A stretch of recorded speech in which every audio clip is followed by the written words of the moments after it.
agradeço a presença de todos vocês, amigos, colegas, agradeço a presença da banca também. Eu vou apresentar agora o meu trabalho com plano de curso, intitulado Análise da produção de livro-jogo digital na perspectiva técnico-docente para o ensino de células no ensino médio. Eu fui orientado pela professora doutora Luciana de Lima, então esse é o nosso trabalho, trabalho conjunto. Como problema, a gente traz os seguintes tópicos, o não protagonismo do estudante. Isso é muito evidente quando a gente vai nas escolas no processo de estágio mesmo, vocês podem perceber que o aluno, ele normalmente não se sente como participante ativo do processo de aprendizagem. E essa questão do protagonismo não é necessariamente eu dar o protagonismo, porque isso não acontece. É quando o aluno em si percebe que ele é agente ativo do seu processo de aprendizagem.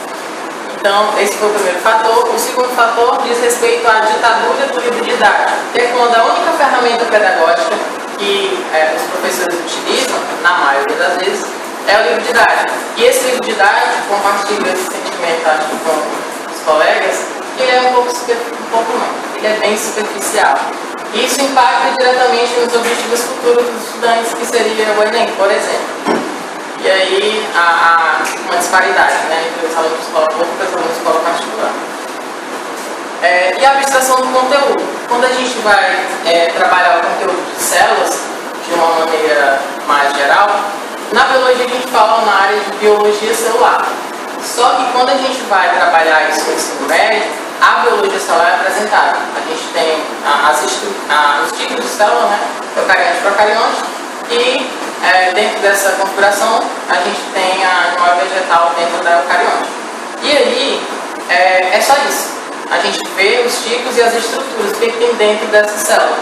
Mas a visão um pouco mais aprofundada aos tipos, aos grupos de célula, fica um pouco restrita nesse sentido. Quando isso é trabalhado no ensino médio, na biologia, é mais em sistemas humanos, fisiologia humana. E isso impacta de que, nos livros didáticos, essa parte de grupos de células, especificamente falando, eles são superficiais ainda como os outros conteúdos. Então, o problema gira em torno desses três fatores. A justificativa. A gente traz para a justificativa jogo e livro-jogo. Livro-jogo ele seria o quê? Um tipo de jogo, onde nele tem uma narrativa, uma história que não é linear, ou seja, você não vai ter um único caminho a seguir. Esse livro-jogo ele tem diversas alternativas de final. Então, esses finais eles vão aguçar, de certa forma, a curiosidade do estudante e do adulto, enfim, na condição de estudante. O software Quine seria a plataforma utilizada para que esse livro-jogo seja produzido. E é interessante a gente colocar que existe o livro-jogo físico e existe o livro-jogo digital. A gente está trabalhando o livro-jogo digital. Então, a gente precisa de uma plataforma digital, ou seja, um software. E esse software, ele é gratuito online, como eu já falei, e ele é específico para a construção de sites e livros-jogos digitais. A gente pode utilizar de uma maneira bem fácil e acessível de utilizar mesmo. E aí a gente vem também com os materiais autorais digitais educacionais, conhecidos MEIs, que envolve um processo de construção baseado nessa ideia de produção de material digital, mas além da produção, não é uma mera produção. Existem etapas bem definidas para que esse MEI seja feito, fazendo uso da tecnologia digital com uma aprendizagem um pouco mais protagonista, um pouco mais ativa do estudante. E a pergunta norteadora do nosso trabalho foi: de que forma a aplicação de uma sequência didática para o desenvolvimento de material autoral digital educacional no formato de livro-jogo, fazendo uso do software Quine, pautado nos pressupostos teóricos da tecnodocência por alunos do segundo ano do ensino médio, auxilia na compreensão do conceito de célula e de sua variedade no corpo humano. Portanto, o objetivo seria analisar essa sequência didática, pautada nos pressupostos teóricos da tecnodocência, fazendo uso do software Quine, alunos do ensino médio e desenvolvimento do MEIs. Então, aqui está o nosso objetivo. Para a compreensão, desde que forma isso auxilia na compreensão do conceito de célula e da sua variedade no corpo humano. Como objetivos específicos, temos três. Desenhar uma sequência didática para atingir esse objetivo principal que foi elencado anteriormente. E aí, essa sequência didática seria usando o software Vine, botar nos pressupostos da tecnodocência para desenvolvimento de meios no formato de livro-jogo. Aí vale colocar aqui, o livro-jogo é um tipo de meio. Então existem vários tipos de meios. O livro-jogo é um deles. Então foi utilizada essa abordagem aqui na pesquisa. Segundo objetivo específico, analisar os resultados de aprendizagem. E aí a gente tem os alunos do segundo ano do ensino médio e vamos coletar esses dados previamente, durante e após. Então é uma coleta de dados contínua. E analisar esses dados, né? E os resultados de aprendizagem, propriamente dito, dos estudantes. Dentro do contexto pessoal e escolar, a partir do seu perfil personal. Por fim, como objetivo específico, a gente tem sugerir elementos de redesenho com base nos resultados de aprendizagem dos estudantes. Isso diz respeito a sugestões de que onde pode melhorar, onde pode ser aprimorado, você já falou, a sequência didática. Fundamentação teórica. E aí eu trago a fundamentação teórica Junqueira e Carneiro, 2018, 2012, 2018, respectivamente, com biologia celular e histologia humana, porque, como eu disse já, essa questão da biologia celular, ela envolve a célula, o conceito de célula, mas a variedade, normalmente a gente estuda na biologia, na histologia com os tecidos, né? Então isso fica um pouco dividido, digamos assim. Mas essa foi a minha base teórica principal para desenvolver o trabalho. Aí a gente tem também o construcionismo, que é uma das fontes da tecnodocência. O construcionismo de Papert, ele fala basicamente que o aluno ele pode ser protagonista, ele pode construir o seu conhecimento a partir de fazendo uso, né, de alguma tecnologia digital, no caso o computador, o notebook, o computador. E aí é a ideia de produzir o máximo, construir, na verdade, construir o máximo de conhecimento a partir do mínimo de instrução. E aí essa perspectiva coloca que o estudante realmente faça parte do seu processo de aprendizagem de um modo mais ativo, mais operativo.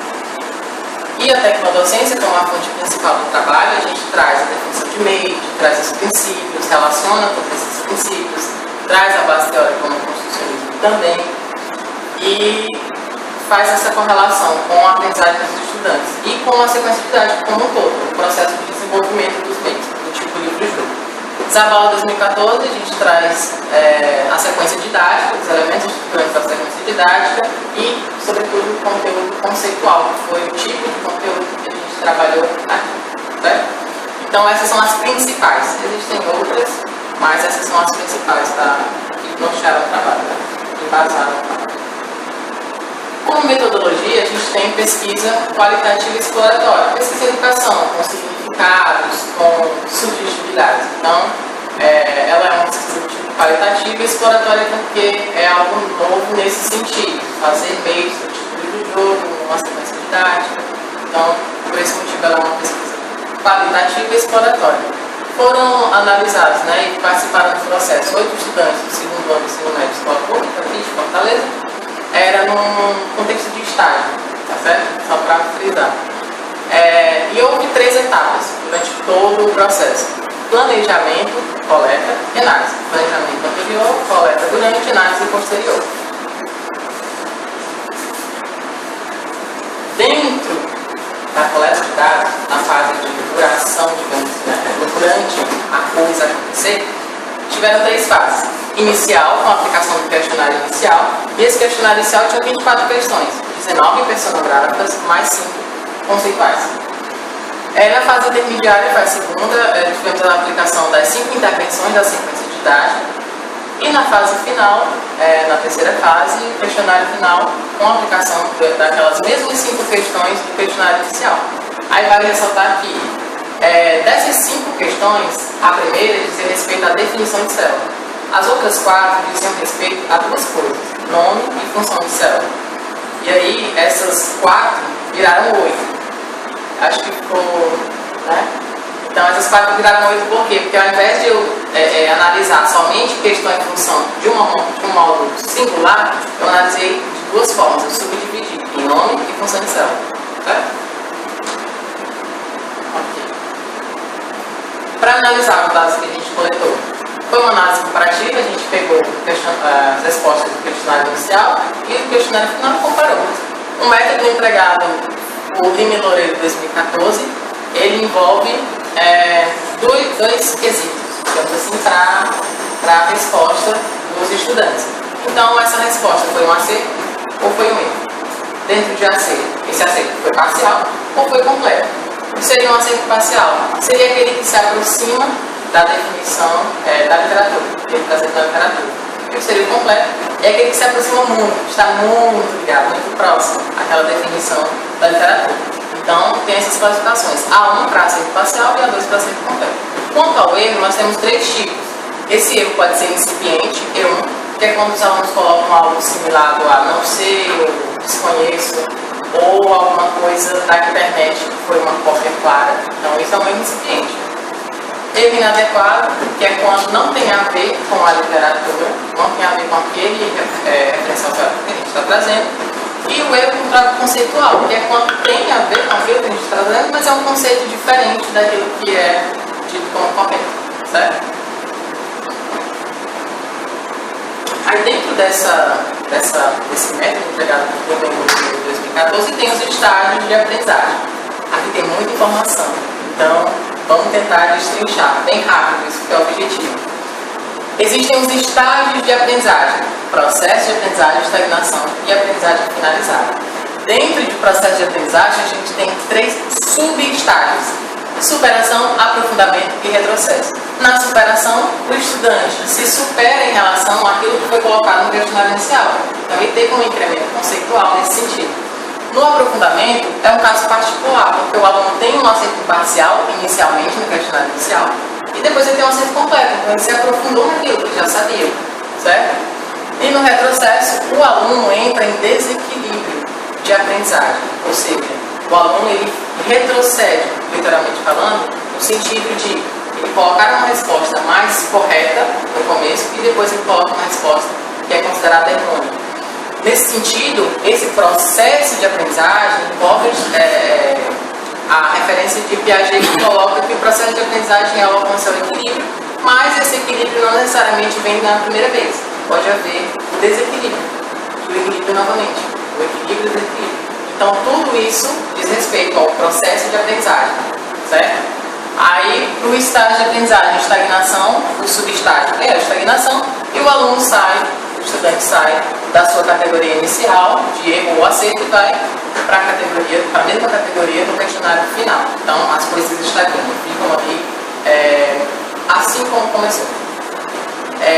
E por fim, outro caso especial também é a aprendizagem finalizada, subestágio aprendido. O estudante, ele sabe daquilo, teoricamente falando, conectando com a literatura, e ele continua sabendo daquilo. Então, a aprendizagem ali está finalizada e o conceito está aprendido, certo?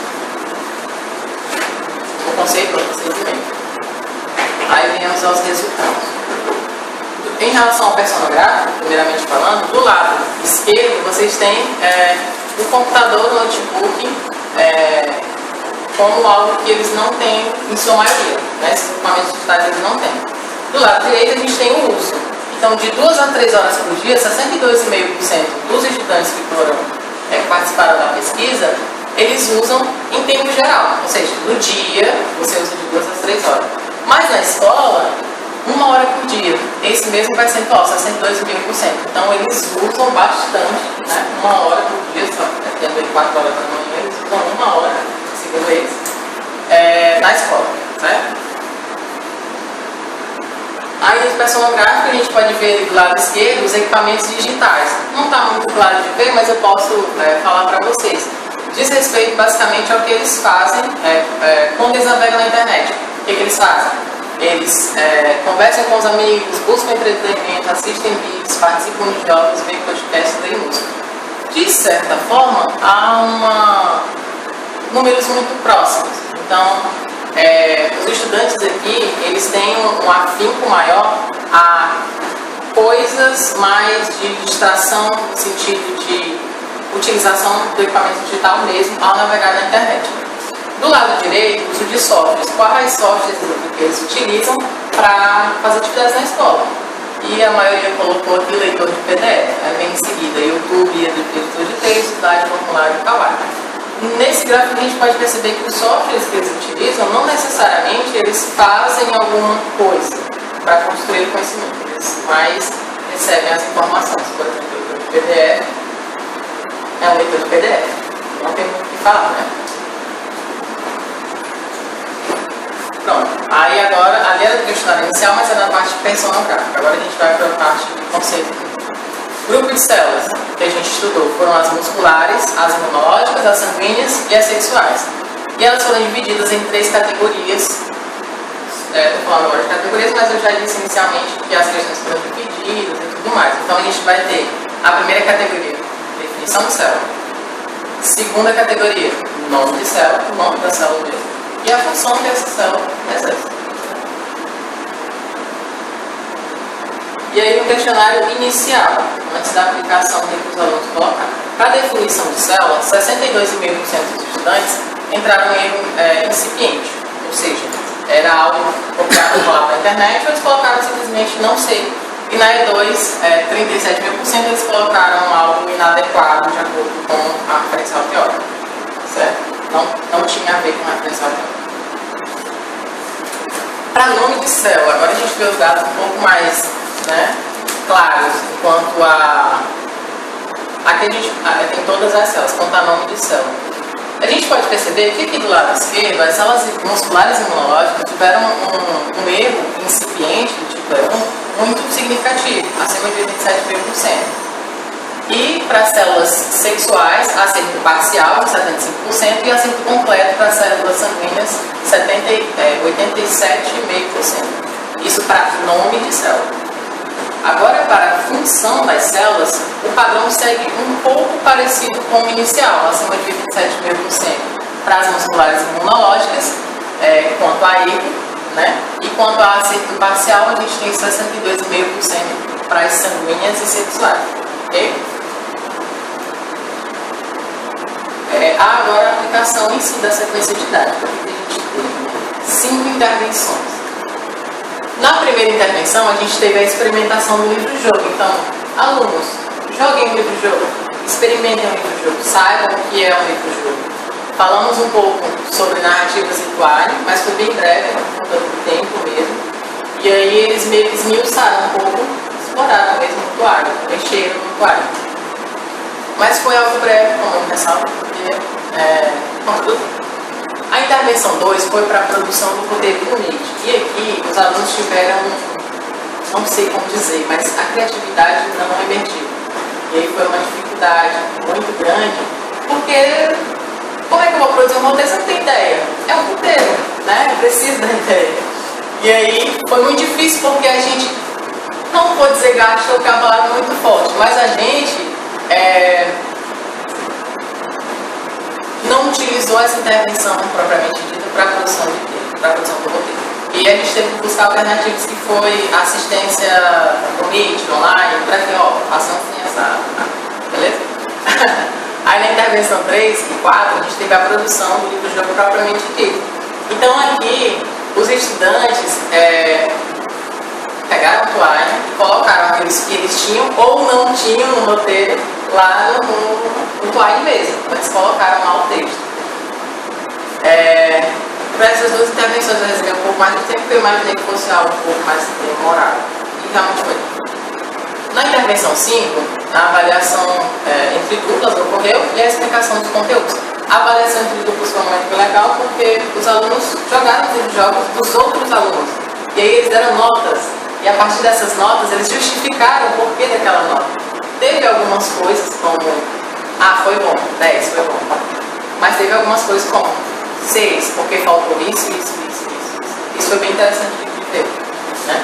E a explicação de conteúdos novamente aqui, como teve esse tempo teve a parte do planejamento, do plano de aula, mas a explicação de conteúdos ficou um pouco superficial nesse sentido, por conta do tempo mesmo, certo? Então teve avaliação, mas a explicação de conteúdos houve, mas foi superficial. Aqui os livros jogos produzidos, só as passagens principais, né? Musical Day para células musculares, né? A viagem de Zod para células sexuais, sistema sanguíneo para células sanguíneas e doenças mortais para células imunológicas. Então esse aqui foi o resultado, né? 4 meses produzidos. Aí os alunos, naquela avaliação que eu falei, eles analisaram 2 categorias: clareza e relação do conteúdo com o livro-jogo. E aí os dois em que música de sistema sanguíneo, né, sobre células musculares imunológicas, tanto para clareza quanto para a relação do livro-jogo com o conteúdo, tiveram notas maiores, e isso reflete exatamente o que eles fizeram. Os livros-jogos tinham menos erros de gramática, tinham uma estruturação um pouco mais de formatação, né, mais interessante. Então, isso, eu, enquanto pesquisador, pude perceber. Esses outros dois, habilidades visuais e doenças mortais, relacionados a, respectivamente, células sexuais e imunológicas, tinham uma qualidade nesse sentido de gramática e formatação um pouco mais, né, acentuada. Questionário final. Vamos chegar lá. No questionário final, a gente percebe aqui, ó, sempre vai ser isso, pessoal. O lado esquerdo vai ter o que teve de resultado no questionário final, e no lado direito os subestágios de aprendizagem que eles entraram ao final do processo, certo? Então aqui do lado esquerdo, a gente, para definição de célula, né, a gente tem que alguns alunos continuaram com o recipiente, mas houve aqui uma melhora, digamos assim, para alunos que acertaram parcialmente e completamente, né, 37% do processo completo. No final, o saldo foi que 50% dos alunos se superaram. Então, 50% dos alunos tiveram incremento conceitual nesse sentido. E 50% dos alunos estagnaram. E aqui vai uma explicação para o restante dos resultados. Vocês vão ver dados assim, relacionados a todos os subestágios, e a estagnação, especificamente falando, ela ocorreu mais por 2 fatores. Ou o aluno não sabia e continuou não sabendo porque ele coletou respostas da internet, tanto inicialmente quanto posteriormente, ou o aluno, isso vale mais para células musculares e imunológicas, ou o aluno sabia parcialmente ou completamente e continuou sabendo parcialmente e completamente, certo? Então, está a explicação dos próximos slides. Definição de célula, aqui. Próximo. Nome de célula. Aqui a gente pode perceber, no resultado do questionário final, e 100% dos alunos acertaram para célula sanguínea, que já era esperado, porque já tinha um valor legal no questionário inicial, um valor alto. E o interessante é notar que célula muscular imunológica, apesar de ainda ser um pouco alto, diminuiu. Não é mais tão drástico acima daqueles quase 90%. E o saldo disso, e para células sexuais também permaneceu em 62%. Isso para não de célula. E aqui, quando a gente vê o saldo, digamos assim, o subestágio de aprendizagem, 37,5% dos alunos entraram em subestágio de superação. Eles tiveram incremento conceitual em relação à célula muscular e em relação à célula imunológica. E se tratando das células sexuais, temos os percentuais aqui que inclui também processo de aprendizagem, né, como a gente tinha dito, para aprofundamento, 12,5%, e para retrocesso, 12,5%. Para a função das células, novamente, do lado esquerdo a gente tem o resultado do questionário final. A gente tem um linear, digamos assim, para erros incipientes, 50%, para a célula muscular, imunológica e sanguínea. Do mesmo modo, a gente tem 50% para células, acerto parcial, né, em células sanguíneas, e em células sexuais, 50% para acerto completo. E aqui, no saldo, digamos assim, de subestágio de aprendizagem, novamente, 37,5% de superação quanto à função de célula muscular e imunológica, e aprofundamento cerca de 37,5% das células sexuais. E aqui nas células sexuais eles tiveram também estágios de superação, 25%, e retrocesso. A gente pode perceber que teve um percentual um pouco mais significativo para as células sanguíneas quanto ao retrocesso, 25%, mas isso não deixa de caracterizar um estágio de aprendizagem. Consideração final. Os objetivos, tanto geral quanto específico, foram alcançados, legal, a partir daqueles instrumentos que eu mostrei para vocês, questionário final, inicial, sequência didática, foi tudo alcançado, graças a Deus. O número dos estudantes que entrou em processo de aprendizagem foi significativo, colocando todos aqueles questionários que foram elencados, né? essa sequência didática caracterizou-se como uma inovação metodológica, por que não? E por quê?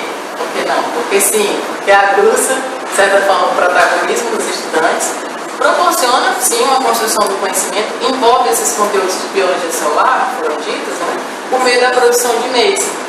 E um dado interessante é o questionário de autoavaliação, que eu não coloquei aqui, mas os alunos satisfazem um pouco essa afirmação. Os alunos colocaram que, nossa, foi legal fazer o jogo, nossa, foi legal, uma maneira diferente de aprender biologia, que é uma coisa muito decorada, né, E aí, essa produção de e-mails aguçou tudo isso. E essa produção de e-mails estava dentro da sequência didática, certo? Houveram limitações, como o número de estudantes, foram 8, né?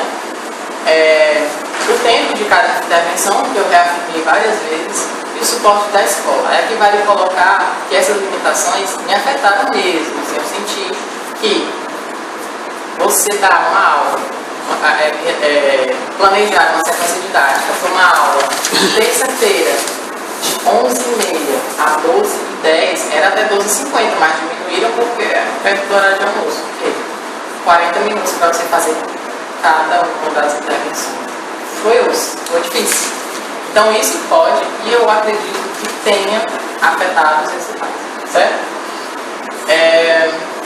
Além do suporte da escola, eu estava no estágio, né? Então esse suporte diz respeito ao professor, supervisor, que muitas das vezes não estava em sala. Então alguns alunos puderam perceber que cadê o professor? A aula de biologia. Entende? Então fica nesse... É uma pesquisa, mas cadê a representação da escola aqui? Entendeu? Para dar um norte, alguma coisa um pouco mais firme, digamos assim. Ponto. Sugestões de redesenho envolvem principalmente o acréscimo de tempo nas intervenções. Isso foi substancial, assim, a maior dificuldade. O acréscimo de tempo das intervenções. Por fim, esses resultados, né, da sequência didática servirão para a apresentação de resultados do nosso grupo de pesquisa, que está aqui, falta só de uma marca. Escrita de artigos científicos, que é uma coisa muito legal de fazer. E servir de base, já está servindo de base, para um possível projeto de mestrado, certo? Então, esse foi o trabalho, essas são algumas das minhas principais experiências, e eu agradeço novamente à banca e todos os colegas e amigos presentes pela atenção, é um momento muito gratificante e importante para mim. Obrigada, né?